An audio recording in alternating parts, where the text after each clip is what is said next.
La main tendue des amis Bécaye Ingom et Doudou Ndoye s'était attablée à la terrasse fleurie et fraîchement aérée du Café Ponty, avec une belle vue sur la trépidante avenue éponyme. Ils s'étaient rencontrés plus bas, non loin du marché Sandaga, au hasard de leur course dans les espaces commerciaux du plateau dakarois, jadis quartier presque exclusivement européen et libano-syrien. Ils s'étaient perdus de vue depuis leur dernière année à l'école des enfants de troupe de Saint-Louis, 6 années plus tôt.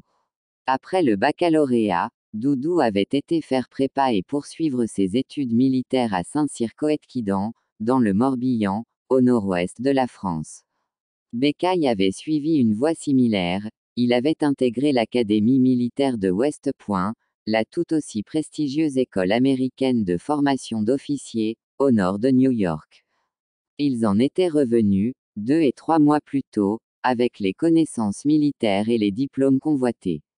Bécaye avait été promu lieutenant et affecté à l'état-major, siégeant au camp d'Aïeul Diop, anciennement camp Borny-des-Bordes sous le colonisateur. Doudou avait été élevé au même grade, dans l'armée de l'air, avec comme aire de service la base aérienne de Wakam, non loin de l'aéroport international d'Akaryof. Savourant, l'un un diabolo menthe, l'autre un cocktail de jus de fruits pressés, ils étaient tout heureux de se revoir, après tant d'années, et de toujours faire partie de la grande famille militaire. La conversation roula sur leur situation familiale respective. Ils étaient encore tous deux célibataires. Doudou s'apprêtait à épouser Satoudienne, une belle fille, l'époux comme lui, et dont il était tombé éperdument amoureux. Bécaye n'entendait pas se laisser mettre la corde au cou au Sénégal, en dépit des intentions manifestement nourries par ses parents qui avaient une cousine prête pour lui. Il lui était impensable de trahir le serment fait à la belle et douce Deborah Wolf, une jeune noire américaine qui languissait aux États-Unis, dans l'attente qu'il l'épousât et l'amenât sur la terre originelle de ses ancêtres, une fois convenablement installé. Il avait trouvé un logement de premier choix dans la banlieue huppée des Almadies, une coquette villa sur 2 niveaux construite dans le respect des normes architecturales et environnementales de rigueur, sur le bord de mer. Il venait juste d'y aménager. Doudou et Bécaye continuèrent à parler de tout et de rien, revenant inlassablement sur leurs souvenirs d'adolescents, sur les moments palpitants qu'ils avaient vécus, pour la première fois loin du cercle familial, à l'internat du Prytanée de Saint-Louis.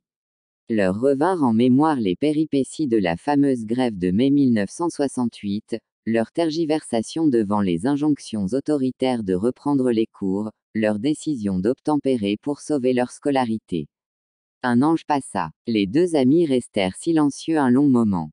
Ils ruminaient l'inextinguible sentiment de culpabilité qui les habitait depuis cette époque-là.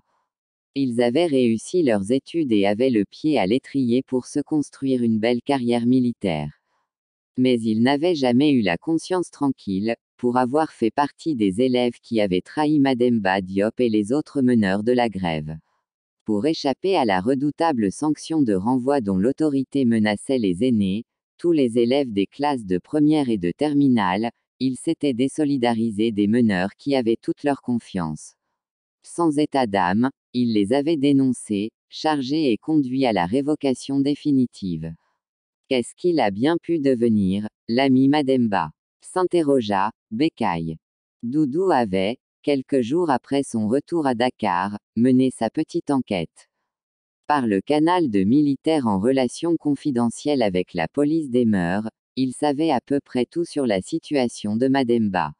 Il avait appris qu'il n'avait pas baissé les bras après son renvoi de l'école militaire, qu'il avait obtenu le baccalauréat, puis une licence à l'université de Dakar, qu'il nageait en plein délire éthylique depuis la disparition accidentelle de son père, et qu'il était devenu une loque humaine dans un bar, un cloaque du nom de la Pergola.